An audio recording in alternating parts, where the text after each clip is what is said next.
Bismillahirrahmanirrahim. Kadın Başkenti Encemena'nın yaklaşık 42 kilometre uzaklığında Aduba köyündeyiz. Bugün Kur'an ve Sünnet Yolu grubunun destekleriyle açılan Murat Üniversitesi İlahiyat Fakültesi 2021 mezunları su kuyumuzdayız. Buraya verdikleri desteklerinden dolayı kardeşlerimize teşekkür ediyoruz. Rabbim yaptıkları hayrı kabul eylesin inşallah.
بذلت جهدها ودارين تبذلها من جديد إن شاء الله.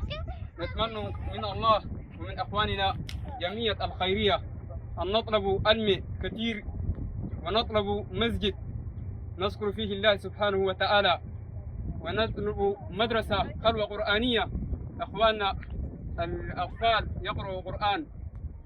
وأشكركم جزيل الشكر والصلاة والسلام على سيدنا محمد وعلى آله وصحبه وسلم تسليما كثيرا والحمد لله رب العالمين.